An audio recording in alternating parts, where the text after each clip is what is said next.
안녕하세요. 루장입니다. 오늘은 중동 정세를 뒤흔들고 있는 중요한 소식을 한번 준비해 봤는데요. 바로 미국과 이란이 스위스에서 본격적인 평화 협상에 돌입을 했습니다. 언뜻 보면 외교 뉴스처럼 보일 수 있습니다. 하지만 실제로는 국제 유가, 미국 증시, 연준 금리 정책, 전기차 산업, 그리고 루시드 주가까지 연결될 수 있는 매우 중요한 이슈죠. 그래서 오늘 투자자의 관점에서 이 협상의 의미를 하나씩 한번 살펴보겠습니다. 현재 미국과 이란은 스위스 비르겐 슈톡에서 고위급 회담을 진행하고 있습니다. 이번 회담에는요, JD 벤스 미국 부통령이고요. 이란에서는 외무장관이 참석했습니다. 여기에 카타르, 파키스탄까지 중재자로 참여하면서 본격적인 협상 국면이 시작됐습니다. 그런데 이번 협상의 의미는 단순히 전쟁을 멈추는 것이 아닙니다. 세계 경제의 가장 중요한 변수 중 하나인 호르무즈 해협 문제를 해결하기 위한 첫 걸음이라는 점이 핵심이죠. 이번 협상의 또 다른 핵심은 이란의 핵 프로그램입니다. 현재 미국은 핵 개발 제한, 핵 활동 감시 강화를 요구하고 있습니다. 반면 이란은 경제 제재 해제, 해외 동결 자산 반환을 요구하고 있죠. 즉, 미국은 안보를 원하고 이란은 경제 회복을 원하는 상황입니다. 협상이 쉽지 않은 이유도 바로 여기에 있습니다. 흥미로운 부분은 협상이 진행이 되는 와중에도 트럼프 대통령이 매우 강경한 메시지를 내놨다는 점인데요. 트럼프는 헤이즈볼라 공격이 계속되면 이란을 다시 공격할 수 있다. 호르무즈를 봉쇄하면 대가를 치르게 될 것이다 라고 경고했습니다. 이에 시장은 즉각 반응했습니다. 브렌트유는 장중 2.2% 상승했고요. 배럴당 82달러를 돌파했습니다. WTI 역시 77달러까지 상승했죠. 즉, 전쟁은 멈췄지만 시장은 아직 완전한 평화를 믿고 있지 않다는 의미입니다. 자, 진짜 변수는 이스라엘입니다. 이번 협상에서 가장 중요한 변수로 떠오르고 있는데, 현재 이스라엘은 헤즈볼라 위협이 완전히 사라질 때까지 철수하지 않겠다는 입장을 유지하고 있습니다. 문제는 이번 협상에 이스라엘이 직접 참여하지 않고 있다는 점입니다.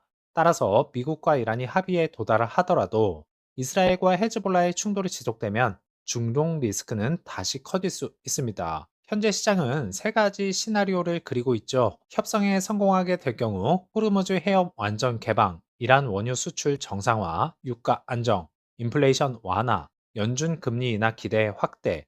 이 경우 나스닥, AI, 전기차, 성장주 전체가 강세를 보일 가능성이 높습니다. 루시드 역시 수혜를 받을 수가 있겠죠.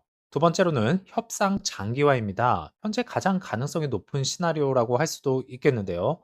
협상은 계속되고 있고 최종 합의는 지연이 되면 유가는 75에서 85달러 수준에서 움직일 가능성이 높습니다.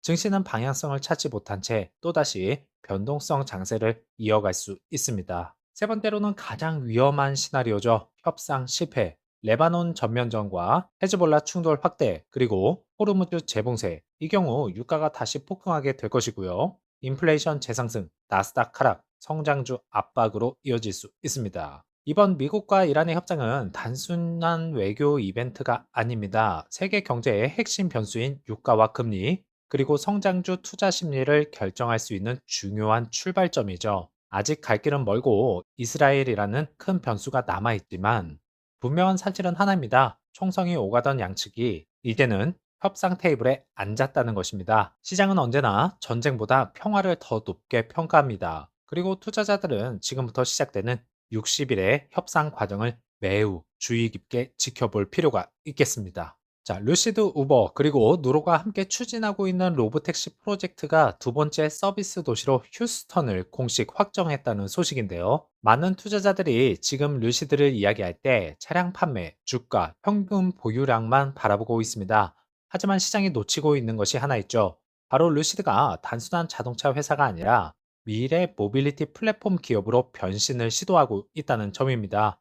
오늘은 왜 이번 휴스턴 발표가 생각보다 훨씬 중요한 뉴스인지 한번 살펴보죠. 이번 발표에서 가장 중요한 내용은 휴스턴이 로보택시 서비스의 두 번째 공식 도시로 확정됐다는 것입니다. 첫 번째 도시는 이미 알려진 샌프란시스코 베이 지역이죠. 그리고 이번에는 휴스턴이 추가가 되었습니다. 표면적으로 보면 단순한 지역 확장처럼 보일 수 있겠습니다. 하지만 실제로는 다른데요. 휴스턴은 미국에서 네 번째로 큰 도시죠. 도시 규모가 크고 고속도로가 많고 기후 조건도 정말 다양합니다. 즉 샌프란시스코처럼 비교적 제한된 환경이 아니라 실제 대규모 상용 서비스를 검증할 수 있는 시장이라는 의미겠죠.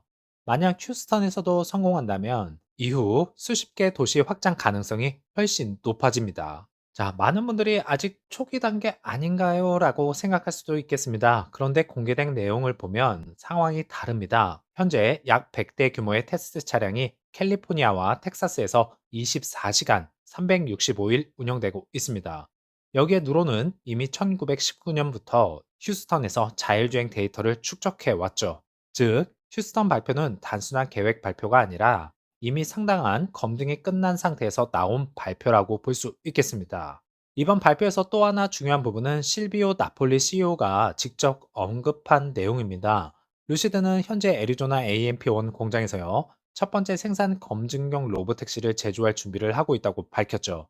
이 말은 매우 중요합니다. 왜냐면요, 자동차 산업에서는 프로토타입 단계와 생산 검증 단계와는 완전히 다르기 때문입니다. 생산 검증 차량이 만들어진다는 것은 실제 양산 직전 단계까지 프로젝트가 진입했다는 의미입니다. 사실 이번 프로젝트에서 가장 놀라운 부분은 우버였습니다. 처음 발표 당시에 우버는 2만 대 구매 계약 3억 달러 투자를 발표했죠. 그런데 올해 들어서 갑자기 우버는 3만 5천 대 이상 구매, 추가적으로 2억 달러 투자를 결정했습니다. 총 투자 규모는 무려 5억 달러입니다. 여기서 중요한 질문이 생기죠. 우버는 왜 계속 돈을 넣고 있을까요? 답은 간단합니다. 우버가 직접 확보한 데이터와 테스트 결과가 생각보다 긍정적일 가능성이 높기 때문이죠. 기업은 기대만으로 수억 달러를 추가 투자하지 않습니다. 이번 발표에서 개인적으로 가장 주목한 부분은 코스모스입니다. 원래 로보택시는 루시드 그래비티 SUV 중심으로 진행될 예정이었죠. 그런데 우버가 계약 물량을 확대하면서 향후 출시될 미드사이즈 플랫폼 코스모스까지 포함됐습니다. 이 의미는 상당합니다. 그래비티는 프리미엄 SUV죠. 하지만 코스모스는 훨씬 더 저렴한 차량이죠. 즉, 로보택시 사업이 대규모로 확대되기 위해 필요한 원가 경쟁력을 확보하겠다는 의미입니다. 현재 로보택시 시장은 크게 세 가지 진영으로 나눕니다. 첫 번째는 웨이모, 두 번째는 테슬라, 세 번째는 루시드, 누로, 우버, 연합이죠. 특히 흥미로운 점은 루시드와 리비안 모두 우버와 협력하고 있다는 것입니다. 하지만 접근 방식은 다릅니다. 리비안은 자체 자율주행을 개발하고 있고요. 루시드의 누로의 레벨 4 기술을 사용하고 있습니다. 결국 시장은 누가 더 빨리 상용화할 수 있는가의 싸움이 될 가능성이 높다 보고 있죠. 현재 시장은 루시드를 차량 판매 기업으로 평가하고 있습니다. 하지만 만약 로보택시가 성공한다면 평가 방식 자체가 달라질 수 있습니다. 왜냐하면 자동차 회사는 차량을 한번 판매하면 끝이지만 모빌리티 플랫폼은 운행 데이터, 서비스 매출, 반복 수익을 창출하기 때문입니다. 투자자들이 기대하는 이유도 바로 여기에 있습니다. 자, 투자라는 것은 결국 미래를 사는 일이죠. 지금 루시드의 주가는 여전히 많은 의심 속에 있고 회사는 아직 증명해야 할 과제들도 남아 있습니다. 하지만 오늘 우리가 확인한 것은 단순한 기대감이 아닙니다. 로보택시 실도로 테스트 진행, 생산 검증 차량 제조 시작, 샌프란시스코와 휴스턴 진출 확정, 우버의 5억 달러 투자, 누로의 레벨 4 자율주행 기술, 이 모든 것들이 실제로 움직이고 있다는 것은 사실입니다. 시장은 종종 현재의 실적만 바라보지만 큰 기업들은 미래의 시장을 만들면서 성장합니다. 과거의 아마존도 테슬라도 엔비디아도 가장 큰 의심을 받던 시기에 가장 중요한 투자를 진행하고 있었습니다. 물론 루시드가 반드시 성공한다고는 단정할 수는 없습니다. 하지만 분명한 것은요, 루시드가 지금 단순히 자동차를 판매하는 회사가 아니라 미래 모빌리티 산업의 한 축을 차지하기 위해 움직이고 있다는 점입니다. 그리고 만약 이 로보택시 프로젝트가 계획대로 확장된다면 오늘 우리가 보고 있는 루시드는 몇 년 뒤 완전히 다른 회사로 평가받을 수도 있습니다. 지금은 씨앗을 심는 시기일지 모른다는 것이죠. 하지만 위대한 나무는 언제나 보이지 않는 뿌리부터 자라기 시작합니다. 루시드의 뿌리가 얼마나 깊게 내려가고 있는지 앞으로도 함께 지켜보겠습니다. 즐거운 오후 되시고요. 다음 영상에서 찾아뵙겠습니다. 감사합니다.